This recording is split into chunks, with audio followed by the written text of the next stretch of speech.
Seorang wanita ditemukan tewas tanpa busana di semak-semak pinggir jalan bekas Jalan Tol Jabon, Sidoarjo, Jawa Timur. Sadis korban dimutilasi, tangan dan kaki kirinya hilang.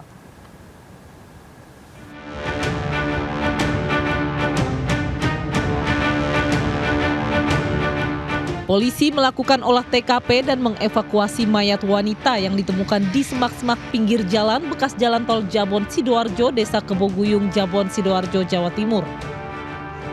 Polisi melakukan olah TKP dan mengevakuasi mayat wanita yang ditemukan di semak-semak pinggir jalan bekas Jalan Tol Jabon, Sidoarjo, Desa Keboguyung, Jabon, Sidoarjo, Jawa Timur. Sadis, korban yang ditemukan tanpa busana didapati tangan dan kaki kirinya hilang. Hasil otopsi tim forensik Rumah Sakit Bayangkara Polda Jatim mendapati sejumlah tanda kekerasan di tubuh korban. Ditemukan lengan sebelah kiri hilang, kemudian kaki sebelah kiri juga hilang. Juga hilang ini akibat benda tajam. Kemudian terdapat serat mat ataupun guratan pada perut, jadi ini seperti bekas hamil. Dugaan kematian akibat kekerasan benda tubuh di bagian leher dan diperberat dengan masuknya cairan ke saluran nafas saat ditemukan tanpa busana. Ciri-ciri korban diperkirakan berusia 30 hingga 45 tahun. Rambut sebahu, tinggi sekitar 168 cm serta ada tanda guratan di perutnya. Seperti orang yang pernah melahirkan. Warga yang kehilangan anggota keluarganya dan memiliki ciri-ciri seperti korban diimbau melapor ke polisi. Polisi masih menyelidiki identitas dan penyebab kematian korban. Dari Sidoarjo, Pramono Putra iNews melaporkan. Pemirsa, dituduh mencuri handphone. Seorang santri di pondok pesantren di Padang Lawas Utara, Sumatera Utara tewas diduga dianiaya temannya. 7 pelaku jengkel karena korban diduga telah berulang kali mencuri.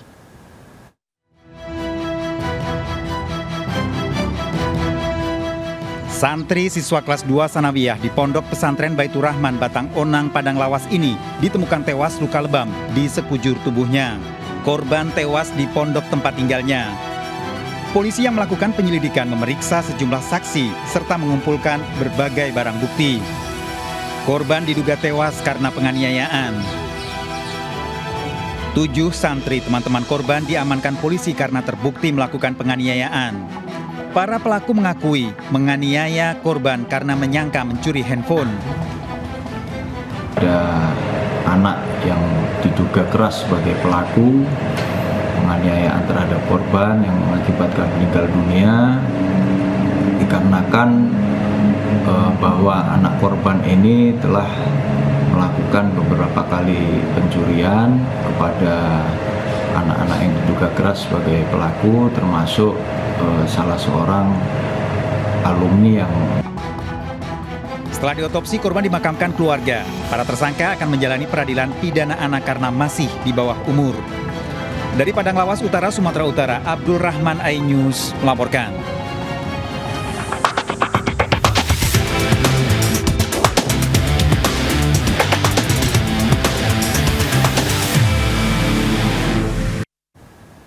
Pemirsa, seorang janda dibunuh mantan suami kedua di sebuah toko di Kota Tasikmalaya, Jawa Barat.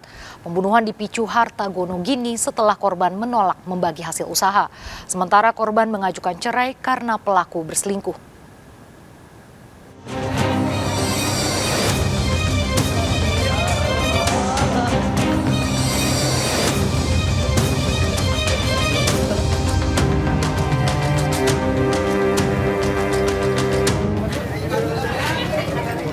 Warga Kampung Kutebak, Tanjung Kerta, Pager Ageng, Tasikmalaya mendatangi toko milik Juju Juwaria setelah mendengar kematiannya. Mayat Juju ditemukan di musola tokonya terikat bersimbah darah. Warga tak menyangka Juju tewas mengenaskan karena selama ini dikenal baik dalam melayani pembeli ataupun pergaulan dengan warga sekitar. Mami Juju tuh sendiri pulangnya dari Malaysia balik sini bawa laki-laki itu, kemudian minta nikah di sini, ya ditikahkan gitu. Biasa itu gimana itunya, gimana layaknya menikah di sini, minta segala macam surat dari sana. Ya gitu. Berubah lah gitu, berubah ini sikapnya. Kadang sama anak juga kan nggak ngaku dia. Terungkapnya pembunuhan setelah Juju ditemukan keponakannya saat akan menjalankan sholat subuh. Polisi yang melakukan penyelidikan menemukan luka di leher dan tangan korban karena senjata tajam. Sejumlah barang bukti dikumpulkan polisi dari dalam toko milik Juju. Polisi tidak menemukan kerusakan di dalam toko milik Juju. Melaksanakan olah TKP, berikut juga kami memeriksa beberapa keterangan saksi-saksi yang ada di TKP. Selanjutnya kami menyimpulkan arah penyelidikan kami kepada si pelaku. Ya, si pelaku ini kebetulan adalah mantan suami dari si korban ini.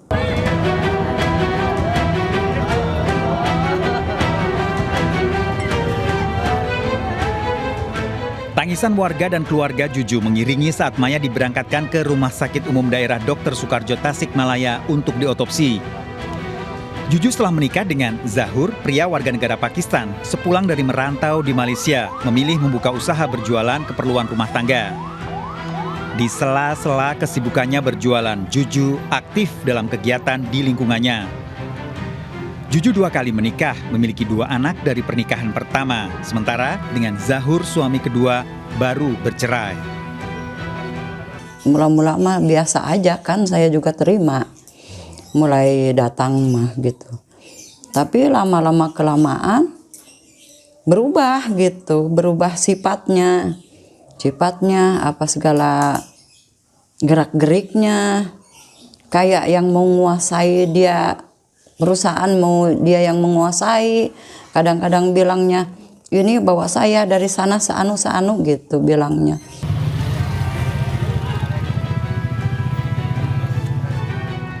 Dari hasil otopsi di Rumah Sakit Dr. Soekarjo, Juju mengalami luka pada bagian leher akibat senjata tajam. Polisi yang melakukan penyelidikan saat terjadi pembunuhan di dalam rumah Juju bersama Galih keponakannya. Selama ini Galih tidur di lantai atas sedangkan seorang wanita yang membantu menjaga toko pulang ke rumah.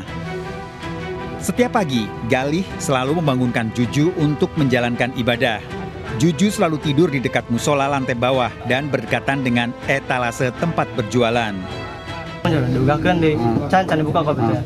Abi muka lah kunci ieu. Soalna biasana sok aya belanjaan mohon tah kersek ieu. Babi kalebet-kalebetkeun heula. Coba betul siang ugakeun deui bae betul. Kok penasaran da tos siang mah kan katingali ieu teh di lakban, lakban hideung. Naonna? Kakina teh di lakban hideung. Luka lakban luka sabuk, babi teh dicabak. Pokona kieu. Berarti diikat gitu. Diikat mohon. Ieu nah coba diikat pas dibuka bantalan aku gitu.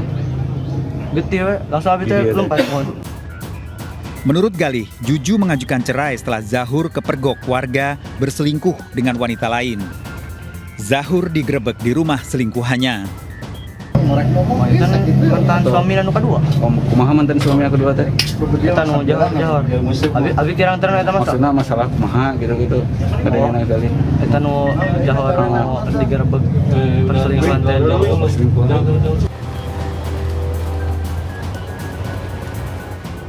Kurang dari 24 jam setelah penemuan mayat, polisi menangkap Zahur, mantan suami Juju, di kota Ciamis. 3 tahun membangun rumah tangga bersama Juju yang usianya lebih tua, Zahur yang berusia 42 tahun justru terlibat cinta terlarang dengan wanita lain. Dari dulu mah marah-marah mah biasa, udah dianggap biasa sama adik saya.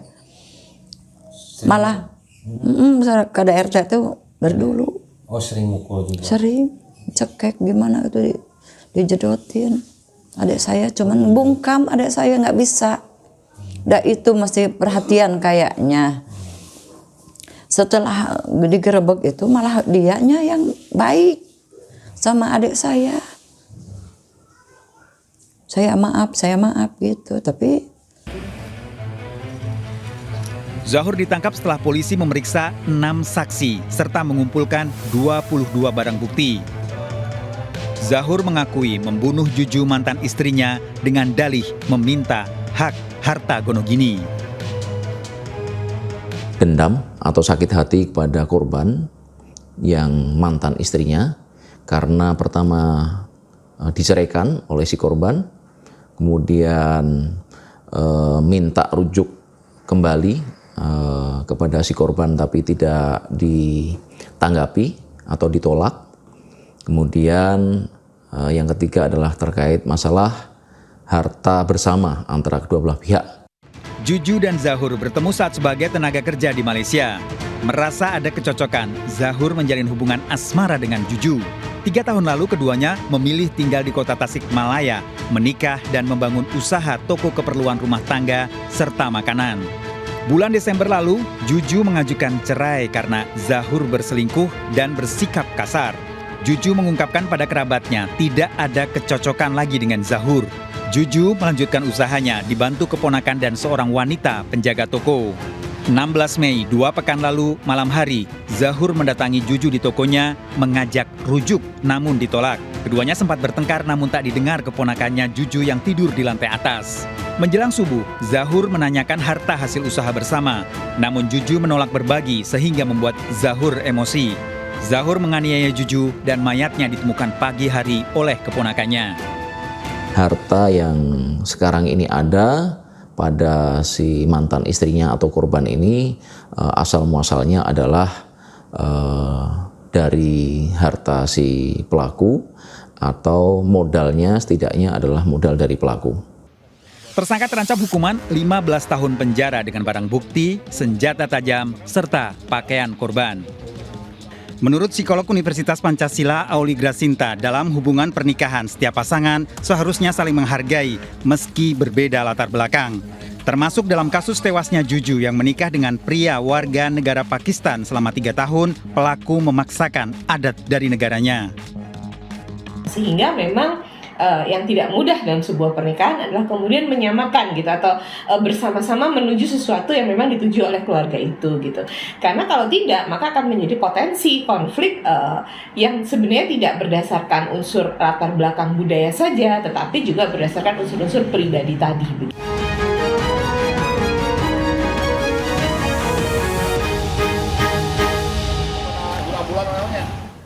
Pemirsa, penganiayaan seorang siswi kelas 1 SMP yang dilakukan seniornya di Semarang, Jawa Tengah menjadi tontonan pelajar. Ironis, korban dianiaya karena dianggap tidak menghormati pelaku. Naila gregetan. Aku gregetan deh sasune deh. Masa marahin sampai Naila. Dalam rekaman video yang beredar di media sosial, seorang siswi SMP dianiaya sesama pelajar di alun-alun Kota Semarang.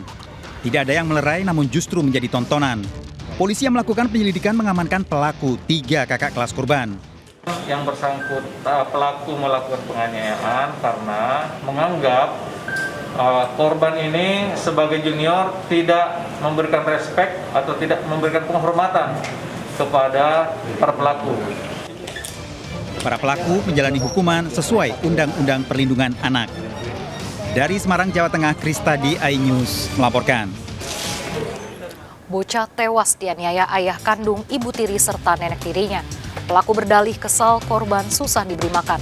Ikuti informasi lengkapnya saat lagi, tetap bersama Sergap Investigasi. Bantuannya 87 Januari 2.